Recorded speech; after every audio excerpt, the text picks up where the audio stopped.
निकुंज भी आ गए हैं स्टूडियो में। गुड मॉर्निंग निकुंज। निकुंज, बाजार में कल हमने देखा कि मिड कैप स्मॉल कैप में एक, जिसे कहते हैं ना, एक तरंग थी, एक foot spring in the foot जिसे अंग्रेजी में कहते हैं। ये मिड कैप स्मॉल कैप जो एरिया चलना चालू हो गया, क्या ये दिखा रहा है कि ट्रेडर एचएनआई वो सेंटिमेंट थोड़ा वो हिम्मत करके वापस बाजार में आना शुरू हो गया? क्या लगता है आपको? मुझे तो लगता है कि ये हो गया है, क्योंकि लोग अटेम्प्ट कर रहे हैं वापस वो फॉल इन मिड कैप्स में वापस से हाथ मारना। आप अगर टेनिस बॉल को गिराएंगे ऊपर से तो टेनिस बॉल हमेशा बाउंस करेगी। तो क्या ये डेड कैट बाउंस है या फिर एक जेन्युइन टर्न अराउंड है? मुझे लगता है कि सिलेक्टिवली अब लेने का समय आ गया है। सिलेक्टिवली मैं मार्केट का ट्रेंड में हम लोग काफ़ी 1.5 महीने से काफ़ी हम बेरिश से रहे हैं। हमने एक प्रकार की एक कंसर्न्स को फ्लैग ऑफ करा है और हमने बताया था कि इस मार्केट में अगर अब लॉन्ग जा रहे हैं तो रिस्क रिवॉर्ड रेशियो फेवरेबल नहीं था।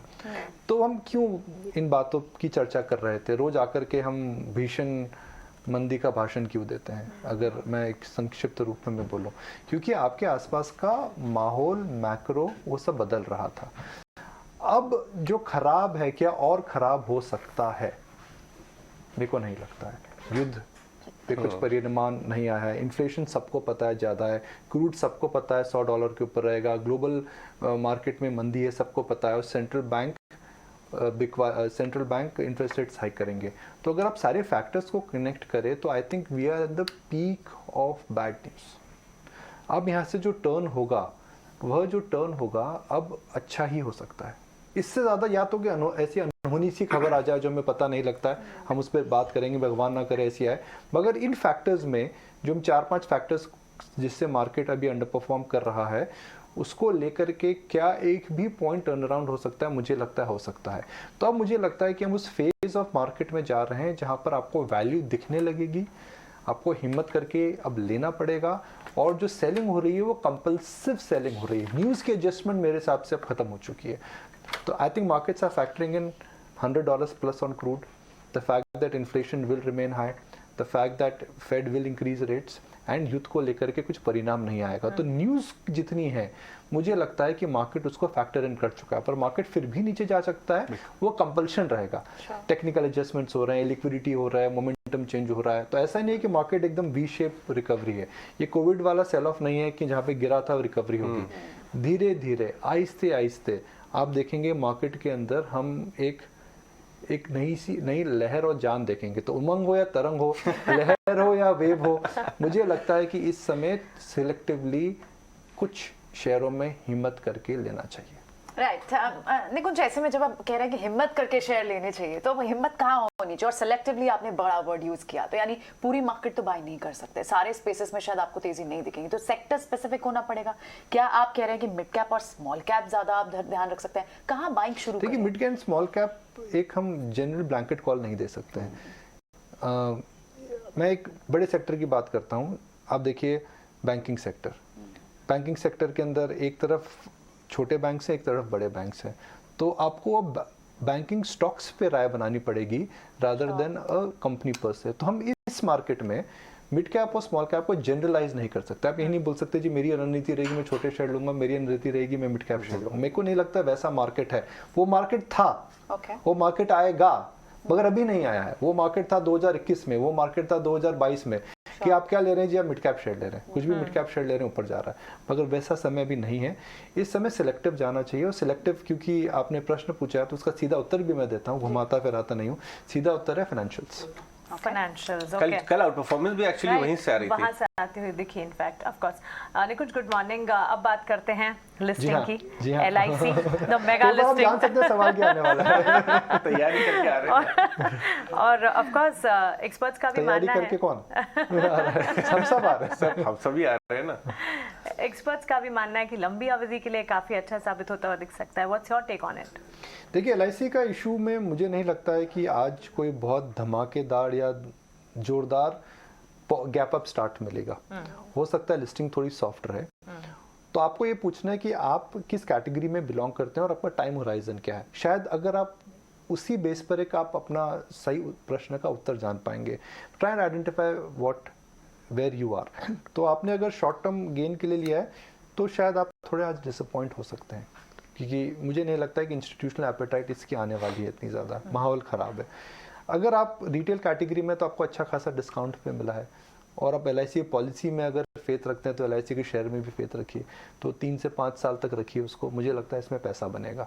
अगर आप इसको 5 साल प्लस रखना चाहते हैं तो मेरा मानना है कि LIC के अंदर काफ़ी ट्रिगर्स हैं, जिसके अंदर वो पॉलिसीज़ को लेकर टर्न अराउंड कर सकता है, डिजिटाइजेशन कर सकता है, नए प्रोडक्ट ला सकता है। अगर LIC वो सब करता है जो हम सोच रहे हैं तो ये निफ्टी को बीट ज़रूर करेगा, मगर 5 साल प्लस के लिए आपको LIC is work in progress, आपको मॉनिटर करना पड़ेगा, आपको देखना पड़ेगा कि वो जो हम उम्मीद कर रहे हैं कि ये नए सिस्टम्स लाएगा, प्रोसेसेस लाएगा, पॉलिसीज़ लाएगा, वो ला पाता है। तो मेरे को लगता है दैट ये बढ़िया कंपाउंडर हो सकता है, जो कि अगले 5 से 7 साल में 12 से 15% का रिटर्न दे सकता है, जो कि एक बहुत अच्छा रिटर्न है। एक बहुत अच्छा रिटर्न है अगर आप लॉन्ग टर्म इन्वेस्टमेंट के लिए जाते हैं।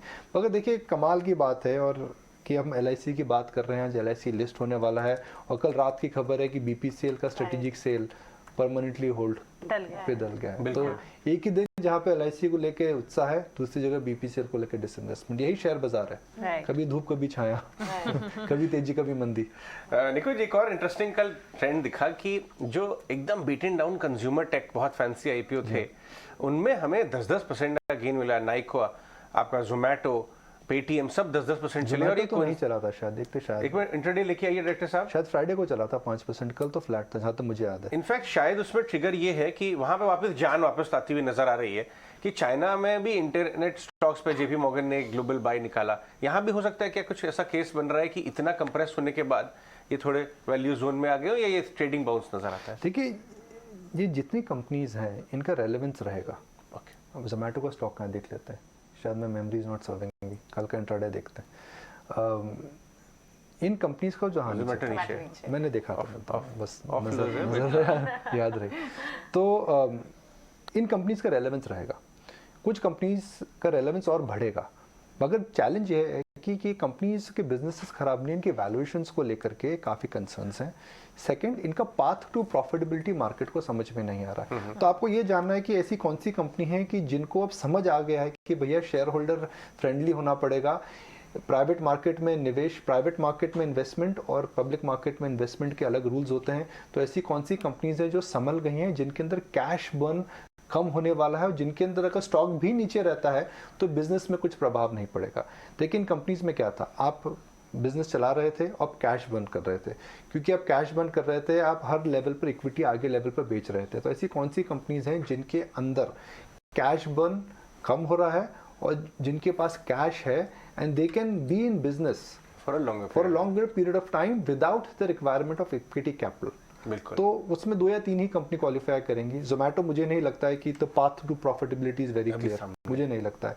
नाइका कैश फ्लो पॉजिटिव हो चुका है तो उसका पाथ टू प्रॉफिटेबिलिटी बेटर है, मगर नाइका में डर है जी टाटाज और बिरलाज अगर कंपटीशन में आ गए तो थोड़ा कंपेटिटिव हो सकता है। आज रिलायंस ने अनाउंस किया कि वो कॉस्मेटिक्स में बहुत बड़ा स्प्लैश बना रहे हैं, तो वो भी एक शायद टाटाज ने भी बोला है कि वो आने वाले हैं, और सबका मानना है कि and it is not about one interesting market which they are betting on is the male grooming market. हम बात नहीं करते हैं अक्सर कॉस्मेटिक्स को देख के मैं मानसी या फिर मैं की तरफ नजर जाती है। This is a myth, main shop more than women, ये डेटा ग्रूमिंग कौन सा डेटा है, कहां का डेटा है बताइए। मेरे घर के अंदर तो भैया डेटा मेरे घर के अंदर तो ऐसा नहीं है, बट शायद अब जो नया जनरेशन आ रहा है वो ओडी क्लोन और after shaves and this and that दुनिया भर ज्यादा यूज करता है। मैं तो हिस्टोरिकल कैटेगरी में डिपेंड करता हूं, that I decide, I am the final authority in deciding a car, but for every other thing या mobile phone maximum, every other decision is taken by my better half, so I am openly admitting it. ठीक है, ऐसे ही है।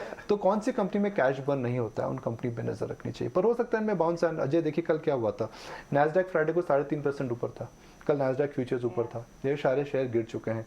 तो मुझे लगता है कि इनके अंदर एक वैल्यू बाइंग या बॉटम फिशिंग जरूर आ सकती है। तो होगी। पेटीएम को अवॉइड करिए, I am still not very convinced in terms of whether model is going.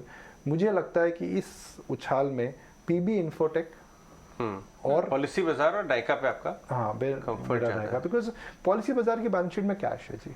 और मैं पर्सनल एक्सपीरियंस से अगर बात करूं तो ये है कि आपको इंश्योरेंस लेना है, तो मैंने थोड़े दिन पहले कार का इंश्योरेंस लिया है, वेबसाइट पे गए और फटाफट 5 मिनट के अंदर बेस्ट रेट देखा, 10 मिनट में इंश्योरेंस, कन्वीनियंस है।